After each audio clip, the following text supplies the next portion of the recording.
Assalamualaikum warahmatullahi wabarakatuh. Yang terhormat Ibu dosen selaku pembimbing mata kuliah kewirausahaan, serta teman-teman yang sama-sama kami banggakan. Baiklah, perkenalkan kami dari kelompok 6 yang terdiri dari saya sendiri, Ida Liana, kemudian yang kedua ada Gita Herawati, Ida Ayu Desiana Triastuti, Idewa Ayudia, dan yang terakhir Muhammad Alif Alfian. Nah, di sini kami akan membahas tentang bisnis plan atau rencana bisnis yang telah kami ambil, yaitu tentang risol mayones. Nah, mungkin teman-teman sudah tidak asing lagi kan yang mendengar yang namanya risol mayones. Nah, di sini kami akan membahas beberapa aspek dalam proses pembuatan risol mayones ini. Yang pertama ada aspek pasaran, aspek produksi, aspek organisasi, dan aspek keuangan. Baiklah, untuk pemateri pertama yang akan disampaikan oleh teman saya, Ida Ayu Desiana Triastuti. Kepadanya saya persilahkan. Baik, terima kasih moderator. Jadi sebelum masuk ke pembahasan, saya akan menjelaskan mengenai latar belakang risol mayo. Dalam suatu pemasaran, banyak sekali berbagai bentuk dan macam-macam makanan yang dijual, mulai dari jajanan tradisional hingga jajanan yang sekarang. Dan dari makanan yang murah hingga yang termahal. Dalam kebutuhan sehari-hari, banyak sekali aktivitas yang dijalani, dan juga kita pasti memerlukan makanan yang sehat dan bermanfaat bagi tubuh. Makanan-makanan memang sudah banyak sekali yang menjual, tetapi makanan ini sangat sederhana dan baik dikonsumsi masyarakat dari berbagai kalangan. Tidak hanya bentuknya yang sederhana, bahkan cara pembuatan makanan ini juga sederhana, dengan lebih baik dan higienis. Begitu juga dengan harganya yang terjangkau, dan banyak pula masyarakat yang berminat untuk menikmati kelezatannya. Oleh karena itu, kami memilih jenis usaha yaitu risol mayo untuk dijual karena sebelumnya ada salah satu dari anggota kami pernah mendapatkan mata pelajaran tentang kewirausahaan di SMA, yang dimana ia juga menjual risol mayo dan dagangannya cukup diminati oleh berbagai kalangan. Selain itu, kami ingin mengingatkan masyarakat Indonesia akan makanan khas negaranya. Lalu ada kelebihan dan keunikan dari risol mayo. Yang pertama, memiliki rasa yang unik dibandingkan pada umumnya. Yang kedua, menjual produk untuk semua kalangan, yaitu anak-anak, remaja, dan orang tua. Sangat mudah dalam hal pemasaran. Alat dan bahan baku yang mudah ditemukan. Tidak memerlukan modal yang besar. Dan yang terakhir, harganya yang terjangkau. Adapun visi dan misi usaha dari risol mayo ini. Visinya yaitu menjadikan dan mengenalkan risol mayo sebagai usaha makanan cepat saji yang bermanfaat bagi tubuh kepada konsumen dan masyarakat luas. Dan misinya yang pertama, mengutamakan bahan-bahan yang berkualitas dan higienis. Yang kedua, mengutamakan pelayanan dan penyajian yang berkualitas. Yang ketiga, berfokus pada makanan aman yang layak dikonsumsi serta kepuasan konsumen. Dan yang terakhir ada mengembangkan inovasi-inovasi baik dalam produk maupun pelayanan. Mungkin itu saja yang dapat saya sampaikan. Saya kembalikan kepada moderator. Akan disampaikan oleh teman saya, Muhammad Alif Alfian. Kepadanya saya persilakan. Baik, terima kasih moderator. Di sini saya akan membahas tentang aspek pemasaran. Aspek pemasaran dibagi menjadi 4. Yang pertama, gambaran umum pasar. Yang kedua, segmentasi pasar. Yang ketiga, strategi pemasaran. Dan yang keempat, strategi bersaing dengan kompetitor. Yang pertama, gambaran umum pasar. Gambaran umum pasar dapat diartikan sebagai gambaran mengenai bagaimana kondisi pasar tersebut, di mana gambaran ini perlu diketahui sebelum terjun untuk memasarkan produk kepada para konsumen. Adapun cara untuk mengetahui kondisi pasar, yang pertama itu menentukan pasar, dan yang kedua memberikan penetapan terhadap segmen pasar. Fungsi gambaran pasar. Yang pertama sangat membantu dalam memahami pelanggan. Yang kedua analisis pesaing, dan yang ketiga kesimpulan. Kemudian yang kedua segmentasi pasar. Tujuan dari segmentasi pasar ini, yang pertama tujuan segmentasi pasar, yang kedua manfaat segmentasi pasar, dan yang ketiga prosedur melakukan segmentasi pasar, dan yang ketiga strategi pemasaran. Ada beberapa strategi pemasaran. Yang pertama, lokasi yang strategis. Dalam berwirausaha, pemilihan lokasi sangat penting agar penjualan produk berjalan lancar. Yang kedua, promosi. Dan yang terakhir, melakukan promosi seperti membuat brosur dan spanduk yang menarik untuk dilihat oleh para konsumen. Dan yang keempat, strategi bersaing dengan kompetitor. Ada beberapa strategi untuk bersaing dengan para kompetitor. Yang pertama, menciptakan cita rasa yang enak dan bentuk yang menarik. Yang kedua, mempertahankan cita rasa tersebut. Dan yang ketiga, memberikan pelayanan yang baik kepada konsumen. Dan terakhir, memperluas jangkauan pasar. Mungkin itu saja yang dapat saya sampaikan. Saya kembalikan ke moderator. Baik, terima kasih Alif atas materi yang telah disampaikan. Selanjutnya untuk materi ketiga, yaitu saya sendiri. Nah, di sini saya akan membahas tentang proses produksi. Di mana proses produksi ini ada 3 tahap yang akan saya bahas, yaitu gambar produk. Nah, di situ teman-teman bisa melihat seperti apa sih gambar risol mayo ini. Kemudian yang kedua ada proses produksi. Adapun proses produksi dalam pembuatan risol mayo ini terdiri dari tahap penyiapan bahan, kemudian tahap pencampuran. Nah, pada tahap ini, adapun bahan baku yang terdiri dari untuk bahan kulitnya 250 gram tepung terigu, 2 sendok tepung sagu atau tapioka, 1 bungkus denko bubuk putih, 1 sendok minyak goreng, 1 butir telur, 1/2 sendok garam, dan 500 liter air. Untuk bahan isian risolnya, 3 buah sosis, kemudian 3 butir telur rebus, dan untuk bahan pencampuran mayonesnya, 180 gram mayo, 1 bungkus keju cheddar, dan 1 saset susu kental manis. Dan untuk bahan perekatnya, ambil 2 sendok dari adonan kulit dan campurkan dengan kuning telur.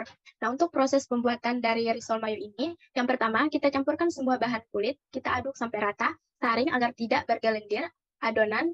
Kulit tidak terlalu kental, namun tidak terlalu cair juga, dan kita diamkan selama 30 menit. Kemudian, kita rebus telur dan kita potong-potong, goreng sosis dan potong secara memanjang atau bisa sesuai selera juga. Kemudian kita campurkan mayones dengan kental manis, diaduk hingga rata.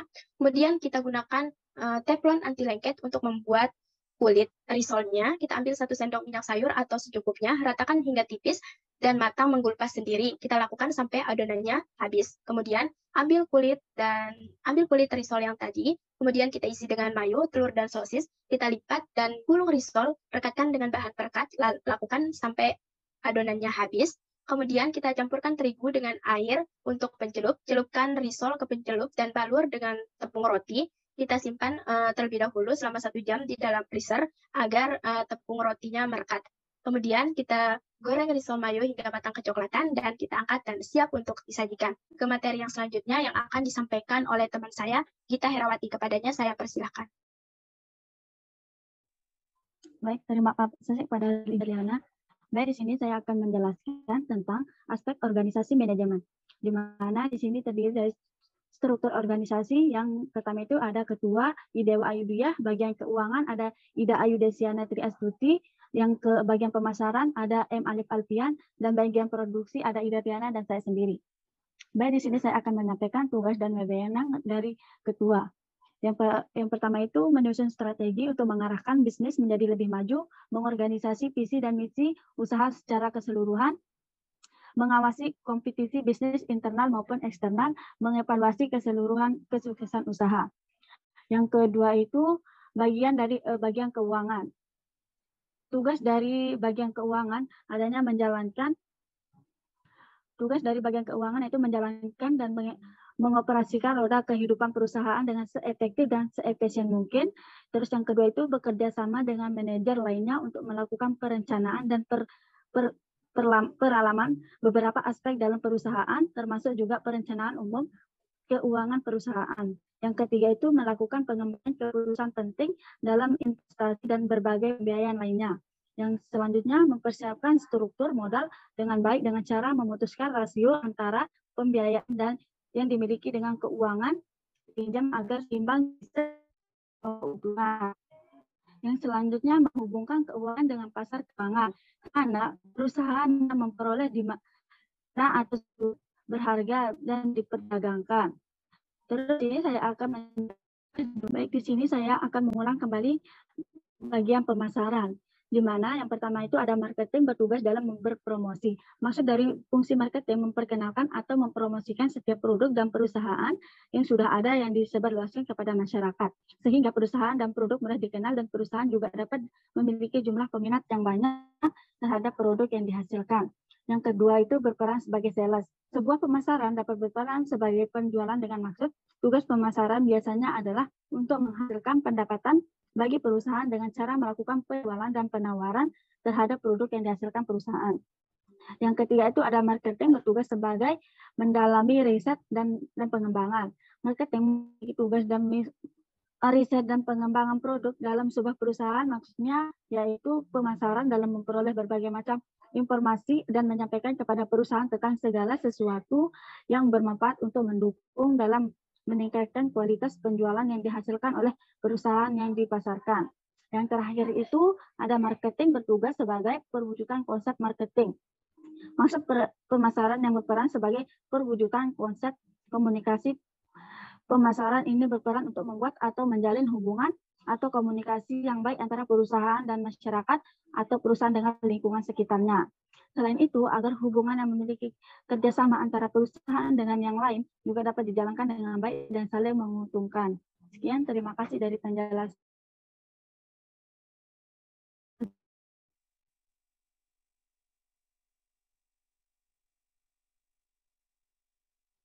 Baik, saya ucapkan terima kasih atas penjelasannya, Gita. Baik, saya ucapkan terima kasih kepada Gita Herawati atas materinya.